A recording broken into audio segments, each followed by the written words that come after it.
ध्यानेनात्मनि पश्यन्ति केचिदात्मानमात्मना अन्ये साङ्ख्येन योगेन कर्मयोगेन चापरे। बंधुगण, भगवान सृष्टि रे विविधता एक सार्वजनीन विशेषत्व अटे। कौनसी वृक्षर दुईटी पत्र एकापरि नुहंती।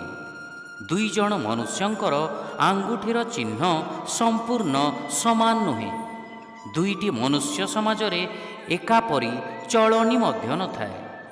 सेहीपरि समस्त जीव स्वतंत्र अटंती एवं जन्म मृत्यु चक्र रे सेमानंकर यात्रारु लाभ करिथिबा स्वभाव मध्य स्वतंत्र होइथाए। तेणु आध्यात्मिक साधना क्षेत्र रे मध्य समस्ते गोटिए प्रकार साधना पद्धति प्रति आकृष्ट होई न थांती। भगवद गीता एवं वैदिक ग्रंथ सबुर सुंदरता एहा जे मनुष्य मानंकर एही स्वाभाविक विविधता को स्वीकार करी समस्तंक पई सेमाने तांकर निर्देश प्रणयन करिथांती। एही श्लोक रे श्रीकृष्ण वर्णना करुछंती जे केतेक साधक मन को दमन करी ताहाकु निजर वशीभूत करिबा द्वारा आनंद अनुभव करिथांती। सेमाने हृदय रे स्थित परमात्मा ध्यान प्रति आकृष्ट होइथांती। हृदय रे थिबा परमात्मा ठारे मन को स्थित करी सेमाने आध्यात्मिक आनंदर रसास्वादन करंती। अन्य माने बुद्धिर उपयोग रे संतुष्ट हुअंती। आत्मा और शरीर मन बुद्धि अहंकार मध्य पार्थक्य जानिबार भावना तांकु उत्साहित करिथाए।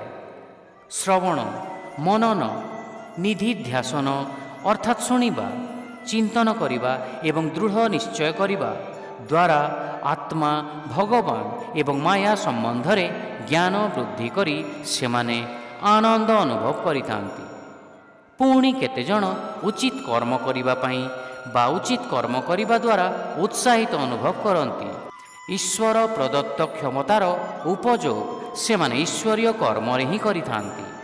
तांकर शक्तिर शेष बिंदु पर्यंत भगवान सेवा व्यतीत अन्य कौनसी विषय तांकु संतुष्ट करि न थाए। एहीपरि भावरे साधक माने भगवान को पाइबा पई तांकर स्वाभाविक प्रवृत्तिर उपयोग करिथांती। ज्ञान कर्म भक्ति इत्यादि जे कौनसी साधन भगवान प्रीति उद्देश्य रे कराजिबा द्वारा ही सफल होइथाए। श्रीमद् भागवतम रे उल्लेख अछि सा विद्या तन्मतिर यया, अर्थात जहा भगवान प्रति आमर भक्ति वृद्धि करिथाए ताहा ही वास्तविक ज्ञान अटे। कर्मर पूर्णता सेतेबेले हुए जेतेबेले ताहा भगवत प्रीति उद्देश्य रे करा जाइथाए। शिक्षा केतेक व्यक्ति हृदय स्थित परमात्मा को तपस्या द्वारा अनुभव करने को चेष्टा करती। आउ केते जण ज्ञान आहरण द्वारा यह करने को चेष्टारत रहती। पुणी अन्य केतेक व्यक्ति सही अनुभूति हासिल करने पई कर्म मार्ग रे नियोजित हुअंती।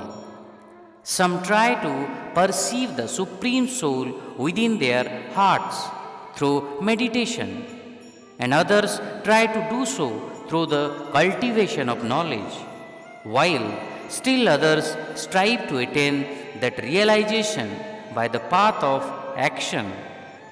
Hare Krishna.